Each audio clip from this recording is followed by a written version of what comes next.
নমস্কার বন্ধুরা, আমার চ্যানেলে তোমাদের আরও একবার স্বাগত জানাই।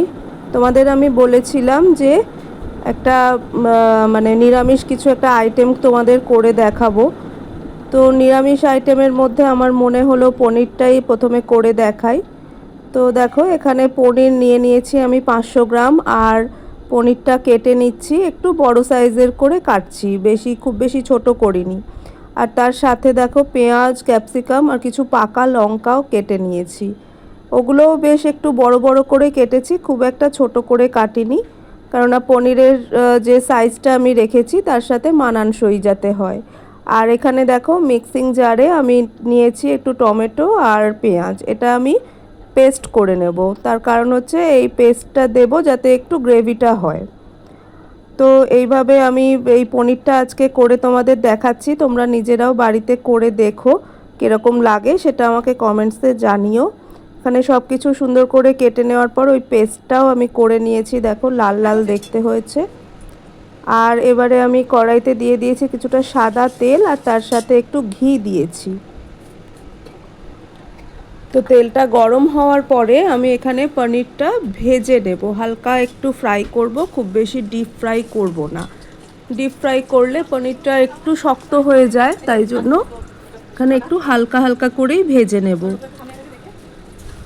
আর ঘি দিয়েছি যাতে গন্ধটা খুব সুন্দর আসবে, তার জন্য আমি ঘি দিয়ে একটু ভেজেছি। পুরোটা ঘি দিইনি, একটু সাদা তেল নিয়েছি, তার সাথেই অল্প একটু ঘি দিয়েছি যাতে পনিরটা, যেহেতু নিরামিষ রান্না, তাই একটু ঘিয়ের গন্ধটা আসলে ভালো লাগবে, তাই ওর জন্য দিয়েছি ঘিটা। আর যারা নিরামিষ একদম খায়, যারা একদমই মাছ মাংস যারা খায় না, তাদের কাছে তো এই পনিরটাই অনেকটা মানে খাবারে অনেকটা পছন্দের আর কি। তো দেখো ওই তেলের মধ্যে কিছুটা গোটা গরম মশলা দিয়েছি, দারচিনি, এলাচ, লবঙ্গ, আর ওই যে পেস্ট করে রাখা মশলাটা, ওটার কিছুটা আমি এখানে দিলাম। এখানে ওই মশলাটা আমি ভেজে নেব ওই তেলটার সাথে, গরম মশলা গন্ধটা আসবে এই জন্য আমি এটা একসঙ্গে ভেজে নিচ্ছি। আর হ্যাঁ, সাথে দিয়ে দিলাম একটু ফেটানো টক দই। দেখো বন্ধুরা, পনিরের সেরকম কোনো কিন্তু খুব একটা স্বাদ থাকে না, সেই জন্য এটা একটু সুন্দর করে ভালো করে যদি রান্না করা যায় তাহলেই ওর স্বাদটা আসে। তাই জন্য এটা অনেক কিছু জিনিস দিয়ে এগুলো ভালো করে একটু রান্না করতে হয়। পনিরের নিজের কোনো স্বাদ নেই কিন্তু। তো বাকি মশলাটাও আমি পুরোটা দিয়ে দিয়েছি এখানে।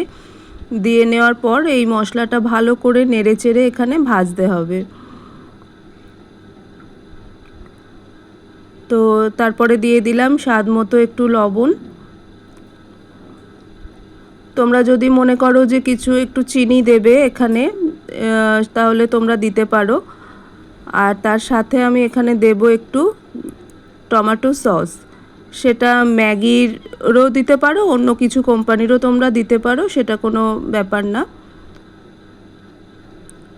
সসটা দিয়ে নিয়েছি আমি, এখানে চিনি দিইনি, একটু সসে যেটুকু মিষ্টি সেটাই হলেই হবে, তাই জন্য আমি আর চিনি দিইনি। তোমরা চাইলে চিনি দিয়ে নিতে পারো। মশলাটা এখানে ভেজে নেব, ভেজে মোটামুটি ভাজা হয়ে যাওয়ার পর ওই যে মশলার বাটিটা ধুয়ে একটু জল দিয়ে দিয়েছি আমি। আর তারপরে কাঁচা সবজিগুলো, যেমন ওই ক্যাপসিকাম আর পেঁয়াজ আর ওই লঙ্কাগুলো আমি একটু পাকা পাকা দেখে নিয়েছি, লাল লাল দেখতে, ওইগুলো সবটাই এখানে দিয়ে দেব। এখানে কাঁচা অবস্থাতেই আমি দিয়েছি সবজিগুলো, কেননা এর রঙগুলো থাকবে ভালো, আর ওটা একটু জাস্ট সিদ্ধ হলেই হয়ে যাবে, খুব বেশিক্ষণ সময়ও লাগবে না ক্যাপসিকাম আর পেঁয়াজটা সিদ্ধ হতে। তো দেখো কিছুটা মানে খুব সুন্দর কালারফুলও হয়েছে কিন্তু দেখতে, তাই না? তোমরা এভাবে বাড়িতে করে দেখতে পারো তোমাদের যদি ভালো লাগে। আমি লাইভে এসেছিলাম, লাইভে তোমরা বলেছিলে যে নিরামিষ কিছু আইটেম করে দেখাতে, তো আমার মনে হলো পনিরটাই করে দেখাই প্রথমে, তো পনিরটাই করছি এইভাবে। তোমাদের ইচ্ছা হলে করে দেখতে পারো। এইভাবে করলে রুটি, লুচি, পরোটা সব কিছুর সাথে খুব ভালো লাগবে এটা খেতে।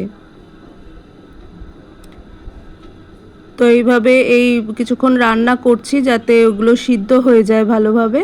আর সিদ্ধ হয়ে যাওয়ার পর আমি পনিরটা এর মধ্যে দিয়ে দেব। তো দেখো সব পনিরটা আমি এর মধ্যে দিয়ে দিয়েছি। এবার এই পর্যায়ে কিছুক্ষণ রান্না হতে দেব, যাতে সমস্ত মশলাগুলো পনিরের মধ্যে ঢুকে যায়। আর কিছুক্ষণ রান্না হয়ে যাওয়ার পর আমার পনিরটা হয়েই গেছে কমপ্লিট। তো রেসিপিটা তোমাদের কেমন লাগলো জানিও, আর নিজেরাও করে দেখতে পারো বাড়িতে, করে খেয়ে আমাকে কমেন্ট করে জানাবে যে তোমাদের কেমন লাগলো। আর যদি ভালো লেগে থাকে আমার চ্যানেলটা সাবস্ক্রাইব করো আর একটা লাইক করে দিও।